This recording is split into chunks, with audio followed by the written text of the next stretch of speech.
It's Sunday at the Players Pub Jazz Jam. High school students crowd the stage, hoping for a chance to solo. Guest performer Tom Clark calls out songs as the players take turns improvising. Clark has years of experience playing with well-known acts like the Spinners and the Temptations, but he still remembers what it's like starting out.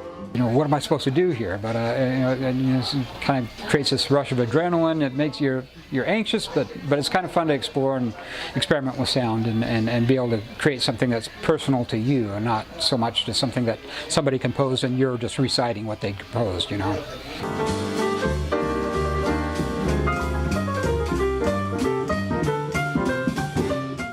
IU professor Monika Herzig organizes these sessions. She says she's just carrying on a tradition.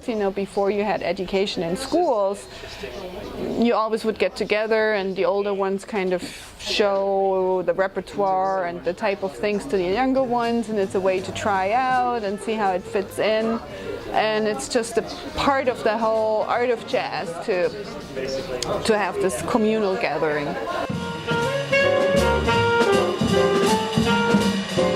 Herzig has toured all over the world with her band Bibelbrox, opening for Bette Midler, Yes, and Sting, among others. She too remembers what these musicians are feeling. Scared, excitement, wondering how this works. I don't know. Jazz demands a spontaneity that more informal music doesn't. Before you had education in schools, you always would get together and the older ones kind of show the repertoire and the type of things to the younger ones, and it's a way to try out and see how it fits in.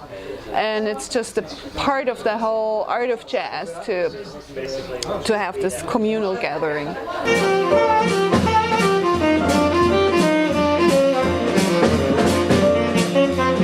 Musician John Layton says listening and improvising can at times be a little overwhelming. There's a bit of, I guess kind of noise about, what are the people thinking?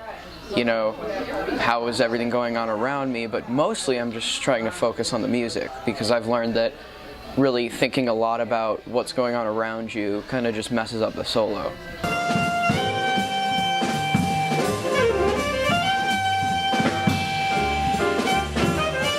Bloomington High School North student DomNik says it's important to keep the solos simple.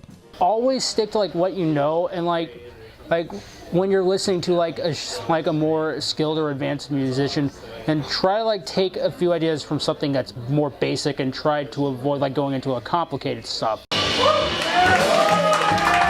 Clark says the crowd support means a lot. Audience is huge in how a musician feels on stage. If you're up there pouring your heart out and all you hear is crickets coming from the crowd, it's you wonder, well, what did I do wrong? And of course, the musicians support each other. Usually if you think somebody did something good in their solo, you'll talk to them afterwards, say, hey, that was a good solo. It's a very positive community. I really enjoy it.